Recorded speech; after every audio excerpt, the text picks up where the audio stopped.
Global માર્કેટ્સથી update સાથે જોડાયા છે સહયોગી નીરજ કંસારા। Niraj, good morning. કઈ રીતે વૈશ્વિક બજારો આજે હેન્ડઓવર આપી રહ્યા છે? જી ગુડ મોર્નિંગ ચાંદની। અને આજના દિવસે થોડા ઘણા પોઝિટિવ સંકેતો ઓવરઓલ આપણને મળી રહ્યા છે, કારણ કે જો ગઈકાલે અમેરિકાના બજારોની અંદર આપણને જે કારોબાર જોવા મળ્યો હતો, ખાસ કરીને થોડોક મિશ્ર હતો। નાસ્ડેક S&P થોડોક તેજી સાથે બંધ થયા।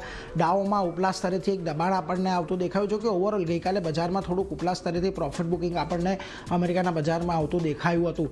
પરંતુ ખાસ વાત અહીંયાથી મહત્વની એ રહી કે ગઈકાલે ફરી પાછું રાષ્ટ્રપતિ ડોનાલ્ડ ટ્રમ્પ દ્વારા એક નિવેદન આપવામાં આવ્યું અને આ નિવેદનમાં ભારતનો ઉલ્લેખ હતો। એમણે કહ્યું કે વડાપ્રધાન મોદી સાથે વાત થઈ છે। એમણે કહ્યું છે કે રશિયા સાથે જે અમે ઓઇલ ખરીદી રહ્યા છીએ, એટલે ભારત જે રશિયા પાસેથી ઓઇલ ખરીદી રહ્યું છે તેને એક ઝાટકે બંધ ના કરી શકે, એટલા માટે તેઓ તબક્કાવાર ધીરે ધીરે બંધ કરશે અને યુએસ પાસેથી એનર્જી ખરીદશે, એવા પ્રકારનું નિવેદન ગઈકાલે ડોનાલ્ડ ટ્રમ્પ દ્વારા આપવામાં આવ્યું। એટલે હવે આ એક પોઝિટિવ સંકેત આપણી ટ્રેડ ડીલ આગળ વધે એના પણ એક આપણે લઈ શકીએ, એટલે એના પર એક ફોકસ ખાસ કરીને રાખવાનું।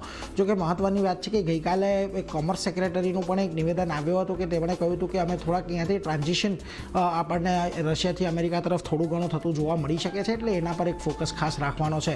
જોકે આ બધાની વચ્ચે ગઈકાલે ઘણી બધી બેંકોના પરિણામ ફરી પાછા આવતા દેખાયા, જેમાંથી મોર્ગન સ્ટેનલીના પરિણામો આવ્યા અને મોર્ગન સ્ટેનલીના જે પરિણામો હતા એ અનુમાન કરતાં સારા રહેતા જોવા મળ્યા। ત્યારબાદ મોર્ગન સ્ટેનલીના સ્ટોરમાં લગભગ 5% આપણને ઉછાળો જોવા મળ્યો। બીજી તરફ બેંક ઓફ અમેરિકાના પરિણામ આવ્યા, એ પણ અહીંયાથી આપણને અનુમાન કરતાં સારા રહેવા જોવા મળ્યા છે। બીજી તરફ એઆઈને કારણે સોફિસ્ટિકેટેડ મશીનની માંગ વધી છે એવું ASMLનું કહેવું છે, એટલે એ બધા પર પણ એક ખાસ નજર રાખવાની। પરંતુ જો કે હજી પણ જે ચીન અને અમેરિકા વચ્ચે જે થોડોક તણાવ અત્યારે ફરી પાછો વધ્યો છે, એને લઈને ગઈકાલે ફરી પાછા એક વખત નિવેદન આવતા દેખાયા। સ્કોટ બેસન્ટ કે જે અમેરિકાના ટ્રેઝરી સેક્રેટરી છે, એમનું ગઈકાલે નિવેદન આવ્યું કે ચીન સાથે વાટાઘાટો પર કોઈપણ પ્રકારનું વલણ છે અમેરિકા નહીં બદલે, બજારની અસ્થિરતાને આધારે નિર્ણયો નહીં લેવાય।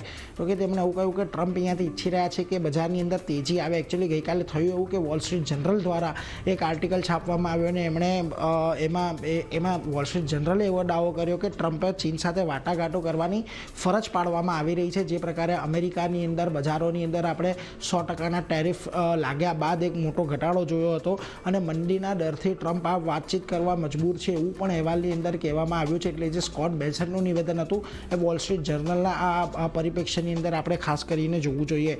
બીજી તરફ અહીંયાથી હવે ફેડ અધિકારીઓના પણ અમુક નિવેદનો આવતા દેખાયા। સ્ટીફન મિરાન છે એક અધિકારી, તેમણે કહ્યું ટેરિફની અનિશ્ચિતતાને કારણે અત્યારે કાપ જરૂરી છે એવું તેમનું કહેવું હતું। બીજી તરફ ક્રિસ્ટોફર વોલર ઘણા બોલકા ફેડ ગવર્નર છે, એમણે કહ્યું છે કે એઆઈથી અર્થવ્યવસ્થાને આવનારા સમયની અંદર ફાયદો થશે, એટલે એના પર પણ એક નજર રાખવાની છે કે આ બધાની વચ્ચે હવે શું નવા કોઈ ફેડ ગવર્નર બનશે, ફેડ ચેરમેન બનશે, એ બધી વાતને લઈને સ્કોટ બેસન્ટનું જ એક નિવેદન આવ્યું।